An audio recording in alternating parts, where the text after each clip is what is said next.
So many guitar players may not know that there is actually a proper universal picking technique that should be applied to picking the guitar or bass. In this case, I have a bass. I wish I could make this video with a guitar, but I'm on tour right now. I could borrow the guitar player's guitar, but it's our day off and we usually try to leave each other alone. But I think bass will be good for this because it's big and simple to be able to see this, because this is a video I've been wanting to make for a long time. And it's inspired just by being fascinated with the different ways that players will approach right hand technique. And sorry lefties, in this video I will probably say right hand a bunch of times, but you know what I'm talking about. But I see all kinds of players, the greatest players in the world. One coming to mind is Pat Metheny. Probably has one of the wonkiest right hand techniques of any guitar player I can think of. In fact, entire video series has been made. I'll probably put it up on screen. I can't remember the name of it right now, but an entire series was made about his right hand technique, which can, these players' techniques, which they usually develop by themselves, can get very complex. It would be hard to even analyze what's being done in every little situation. And it's very personal and it's very stubborn. It's hard to change once it's embedded. And for that reason, I typically see these type of right-hand approaches or picking technique approaches that I'm referring to in players that at the very beginning were mostly self-taught. Even if they later studied in various contexts, it usually pops up in players that for the first several years they were teaching themselves. But there is a universal appropriate right-hand technique. In making this video, I'm not trying to say that these other ways of doing it is wrong or that I'm right. But let's say in the case of Pat Metheny, or we could also say Rick Beato, because I've observed his right-hand technique too. These kind of situations where you're raking or doubling up on a direction when changing a string or making a jump or in a specific context, even though that's valid, and the counter argument to this is to say, well, you know, Pat Metheny's right-hand technique has worked for him. Like, how could it be wrong if he's a world famous, one of the best in the world? And my answer to that is obviously it's worked for him. Obviously it works for him, and all these techniques work to some degree or another. But in this video, I'm going to hopefully provide some points which demonstrate why that may be suboptimal. And at the very least, consider, you know, whatever right-hand picking technique you may have developed, consider keeping this, but also trying to be able to do what I'm about to show you as well. And to sum it up, we can make two distinctions. It's the difference between two approaches or two distinctions to picking the guitar or bass. One is you're picking based on what you're doing in the left hand, such as changing to another string. Like, I'm going to play a scale here. Let's just use all downstrokes for now, but this juncture where I change to the next string, is that influencing your pick? Or if I'm playing an arpeggio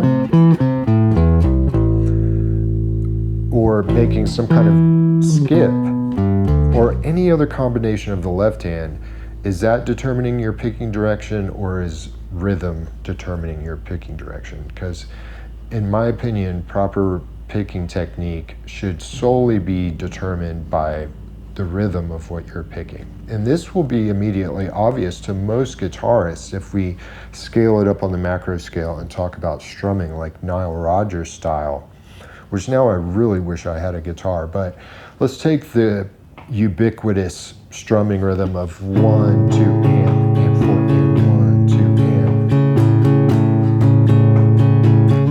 Now, any guitarist worth their salt knows that they should just keep their hand moving in a back and forth motion, and that the rhythm's dictating. Here's an example of how not to do it. If I was herky-jerky, like, I'm strictly alternating there instead of down, down, up, down, up, down.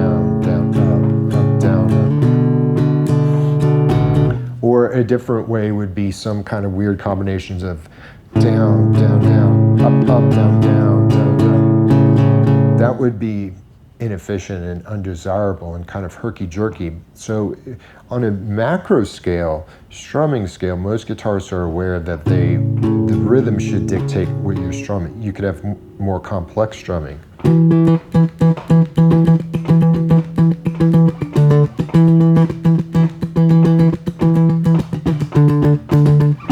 So in that case, the rhythm's dictating what direction I should be picking.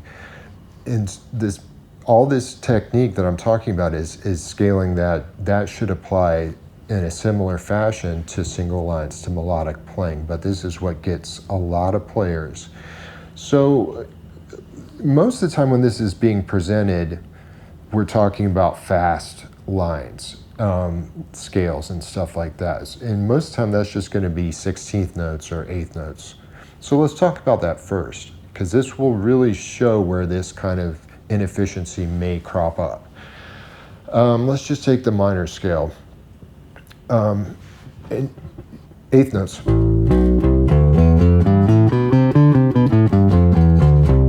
I'm strictly alternating there.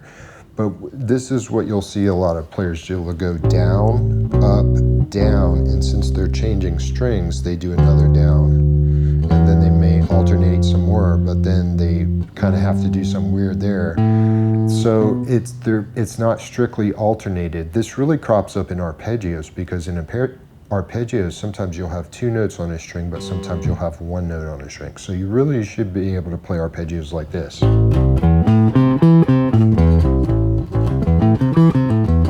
Strictly alternating, but what you'll see a lot of people do is they'll go down, up, down, down, down, up. They'll rake through that. I can hardly do it. And then coming down, they'll usually kind of rake all the way back down. That's very common to do.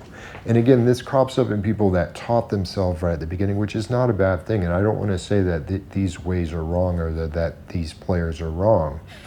But let me give a point of why this may be suboptimal. But first, let's talk about the good parts, because there is such thing as legato playing. There is such thing as sweep picking, and you would want these techniques in that case. And this reminds me, I need to fully disclose that even I do these weird little combos in certain situations where I'm raking on the way down or raking on the way back up.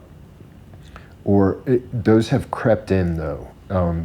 I learned from a teacher, and actually this technique I learned out of a book, out of an Ernie Ball book very early on. And let's just lay out the technique first. Basically, whatever is the smallest subdivision of a song you're playing. And what I mean by that is, let's say you're playing a funk song. Excuse me. And so that's usually going to be 16th notes. Whatever that small subdivision is, alternate on that, but anything larger than that, your 8th notes and quarter notes, those should all be downs. And then any rhythm that you make out of that flow of 16th notes should coincide. It shouldn't mess up that format. Like if you do a syncopated rhythm, I'm getting ahead of myself. Let's make it real simple. Like in jazz, that's most of the time that's 8th note bass. So do downs on all your quarter notes, but alternate on your 8th notes, no matter what your left hand is doing, no matter if you're making some huge skip or arpeggio or whatever configuration of strings. That shouldn't matter. What the direction of your pick should be wholly determined by what rhythm you're playing. This will be extremely uncomfortable for some players. They will not be able to do this. It will take weeks of practice to be able to do this kind of stuff, especially not just straight 8th notes, but doing some kind of rhythm. Like if I did an arpeggio and a syncopated rhythm.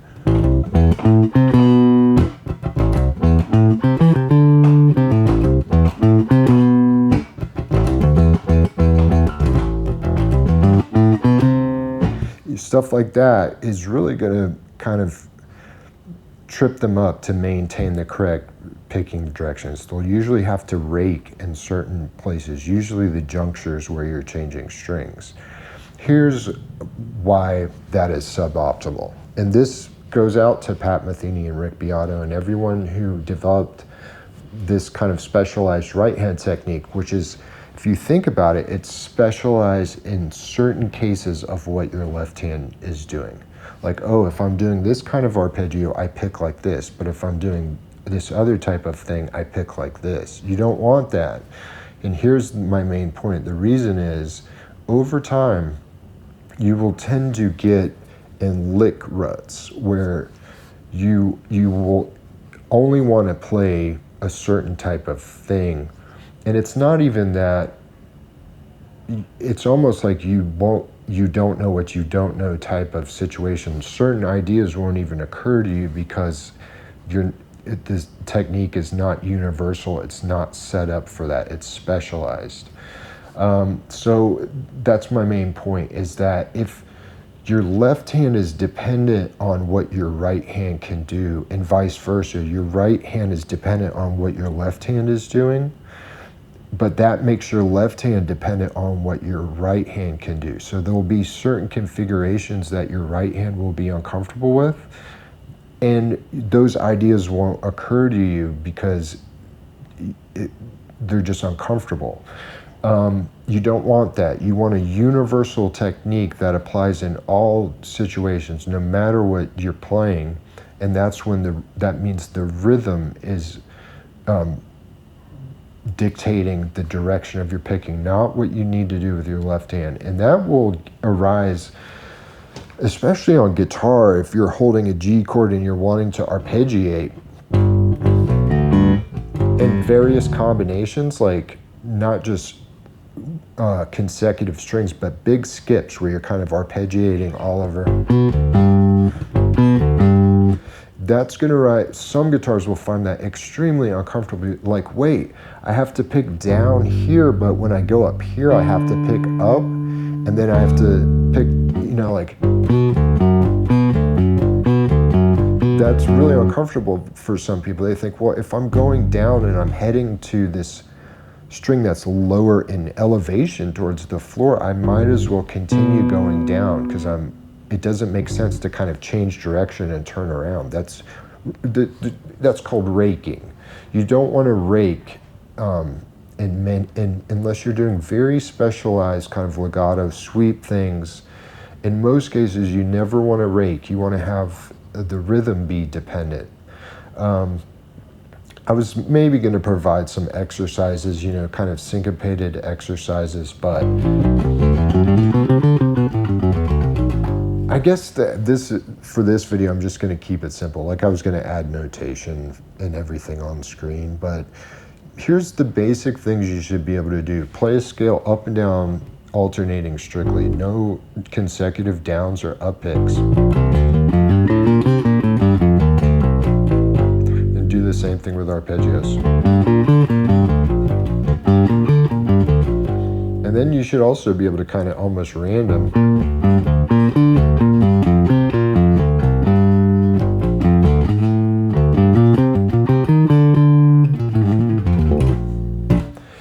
And, about the lick ruts, there's a counter argument for that. Well, these guys have licks for days, and that's true, but they've developed them in a specialized situation. It would be harder to give them kind of an unfamiliar language. They might get caught up because they'll get to situations that their right hand or their picking hand is not used to. And of course that happens to all of us. Even with this technique I'm giving you, that could occur, and you just kind of learn it. But it's just something to keep in mind. Like, you want your right hand picking directions to be dependent on what rhythm you're playing, rather than any configuration that your left hand or your fretting hand might be doing.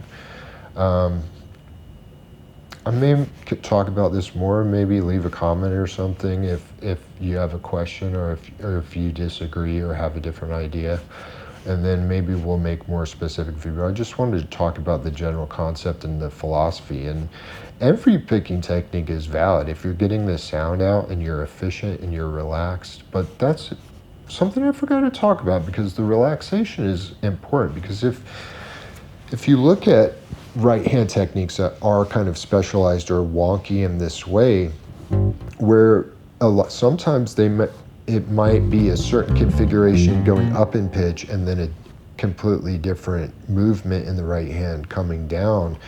And situations where you're moving, sometimes you're alternating, but sometimes you're raking, that's going to add a lot of tension to your picking hand. To be alternating and then you have to hold it and rake, but then you need to alternate.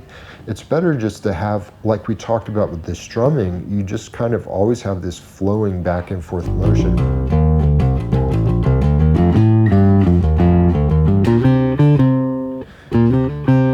Where you can jump into syncopated lines and also straight eighths in and out easily whenever you want. And in contrast to developing lick ruts, this universal technique based on rhythm, ideas will occur to you, rhythmic ideas and configurations will occur to you that you've never played before, because it's kind of built into that motion. You're just kind of always flowing with this lowest subdivision, whether it's eighth notes or sixteenths, and you're just kind of grabbing rhythms whenever they occur to you. It's not dependent on what you're doing over here. Really, your left hand becomes more dependent on what rhythm you're deciding to play from your mind and your heart, which is how it kind of should be. But that's the thing, when you're learning guitar, especially guitar YouTube, it's very left hand focused. It's very, what notes should we play, or what scales, or here's a secret sound and here's this. It's very left hand based, and very little people focus on the right hand or the picking hand. It could be left hand, whatever. The hand that makes the rhythm, but rhythm is what is music. Rhythm is what makes music happen in time, and it's what gives it its kind of language aspect. So the rhythm is predominant. The rhythm is ascendant. It's like the most important thing, and that should hear the rhythm first, and then that dictate what notes you're playing over here, instead of kind of thinking of the notes and then having the left hand follow along and be dependent on the left hand. Which, I mean, you see that a lot, especially in legato content. I mean, I don't even know what I'm doing. I don't even know what I'm doing in my right hand when I do that kind of stuff. Hopefully it's still according to the system, but I consider that like a specialized case. But if I need to be kind of virtuosic, be able to read down anything somebody's giving me to play, or play any kind of melodic configuration, I need a universal technique for my right hand, so I don't get caught up in uncomfortable or kind of foreign situations technically that are holding me back. So that's just something to think about. Leave a comment if I'm wrong, or if you disagree or think there's a better way, and maybe we can explore it further. All right, see ya.